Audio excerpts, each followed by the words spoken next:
dosen. Selamat pagi teman-teman semua. Terima kasih atas waktu dan kesempatan kepada kami kelompok 1. Di sini kami akan memaparkan materi kami.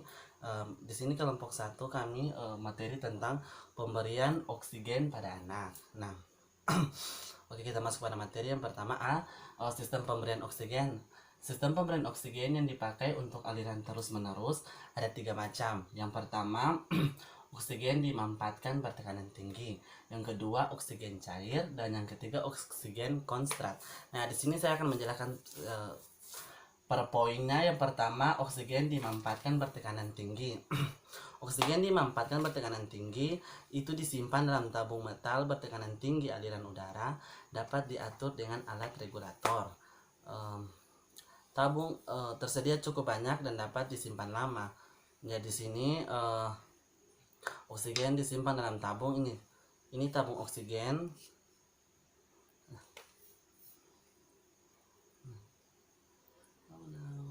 Oke, teman-teman ini bisa lihat ini tabung oksigennya.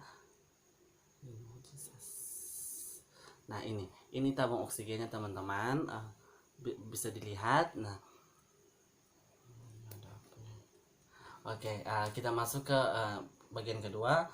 Poin kedua yaitu oksigen cair. Oksigen cair tidak bertekanan tinggi dan dapat disimpan dalam tempat tertentu, dilengkapi dengan alat HCV4 untuk mengubah oksigen cair menjadi gas. Tempat penyimpanan tersebut dinamakan dewar. Jadi teman-teman, ini tempat penyimpanan yang dinamakan dengan dewar. Tempat penyimpanan oksigen cair.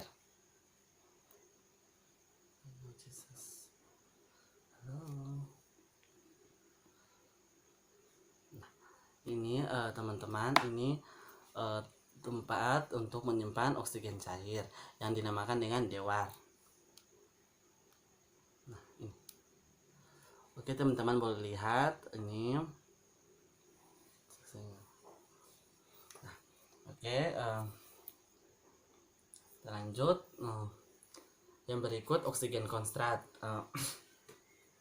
Oksigen konsentrat itu sistem oksigen konsentrat didapat dengan mengekstraksikan udara luar menggunakan metode molekuler sieve. Oksigen diekstrak menghirup udara keluar. Nah, yang kedua kita masuk ke poin B yaitu proses oksigen. Proses oksigen ini jadi dibagi menjadi 3 bagian. Yang pertama ventilasi, yang kedua difusi, dan yang ketiga transportasi.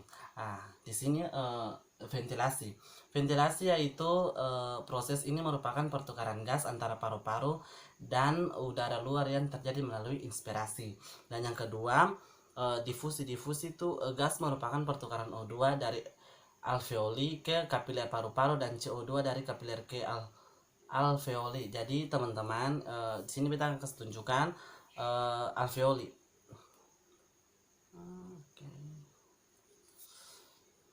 Jadi teman-teman, ini yang disebut dengan alveoli. Ini yang ada lingkaran ini yang disebut dengan alveoli. Oke, teman-teman bisa lihat. Jadi alveoli ini adalah rongga berbentuk cekung yang dikelilingi oleh banyak kapiler kecil. Fungsinya sebagai tempat pertukaran oksigen dan karbon dioksida.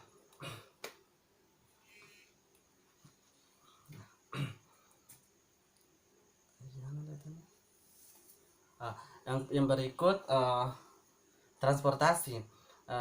Jadi transportasi itu gas merupakan proses pendistribusian O2 dibawa dari paru ke seluruh tubuh dan CO2 dari seluruh tubuh dibawa ke paru. Frekuensi pernapasan normal untuk dewasa 12 sampai 20 kali per menit. Itu yang untuk anak-anak 20 sampai 40 kali per menit dan bayi 40 kali per menit. Yang berikut kita masuk ke poin yang ketiga yaitu C, gangguan masalah kebutuhan oksigen. Nah, dibagi lagi menjadi 2 bagian. Yang pertama hipoksia dan yang kedua perubahan pola napas. Nah, beta akan menjelaskan yang pertama hipoksia. Hipoksia itu adalah merupakan kondisi tidak tercukupinya pemenuhan kebutuhan oksigen dalam tubuh akibat peningkatan penggunaan oksigen di tingkat sel sehingga dapat memunculkan tanda seperti kulit kebiruan atau cyanosis. Oke.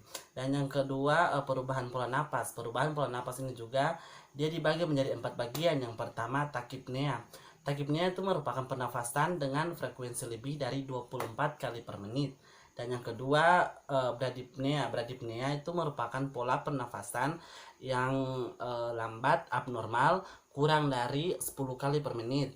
Yang ketiga, hiperventilasi. Itu merupakan proses kompensasi tubuh akibat peningkatan jumlah O2 dalam paru-paru agar pernapasan lebih cepat dan dalam ditandai dengan peningkatan denyut nadi, nafas pendek, nyeri, dan lain-lain. Dan yang ketiga, dyspnea. Dyspnea itu merupakan sesak nafas atau rasa berat saat bernafas ditunjukkan dengan retraksi dada. Oke, sekian dari materi saya dan akan dilanjuti oleh teman saya. Terima kasih atas kesempatan yang diberikan bagi saya. Perkenalkan, nama saya Adolf Lari, NIM P1810001. Di saat ini saya akan menjelaskan materi tentang pemberian oksigen pada anak. Dan di saat ini saya akan melanjutkan materi dari teman saya, dan materi saya di saat ini mengenai macam-macam alat pemberian oksigen. Jadi alat-alat pemberian oksigen ini terbagi menjadi 4 bagian. Yang pertama, nasal kanul. Yang kedua, simple face mask. Yang ketiga, partial rebreather mask. Dan yang terakhir, non rebreather mask. Kita masuk pada prosedur pemberian oksigen. Jadi yang pertama-tama tuh kita mempersiapkan alat.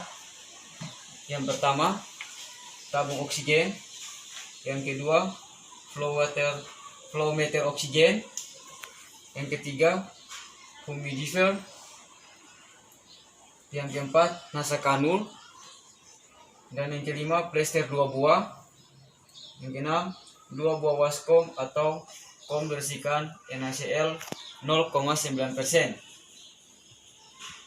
Yang keenam, cotton bud atau lidi waten dengan sarung tangan dalam bak instrumen. Yang ketujuh, tanda peringatan. Yang kedelapan, aqua bides. Yang kesembilan, center pen light. Yang kesepuluh, jam dengan hitungan detik. Dan yang terakhir, alat tulis untuk mencatat. Dan kita masuk pada pelaksanaan tindakan itu. Tahap persiapan itu, sambungkan flow meter dengan oksigen, isi humidifier dengan aqua bides sampai batas yang telah ditentukan. Kemudian sambungkan ke flow meter. Terus kita memberikan salam. Kita jelaskan tujuan dan tindakan, kontrak waktu untuk melakukan tindakan. Kemudian dekatkan alat-alat yang disiapkan. Petugas, kita selaku petugas sebelum melakukan tindakan kita harus mencuci tangan terlebih dahulu. Kemudian kaji pernapasan pasien, gunakan sarung tangan, kaji kondisi mulut,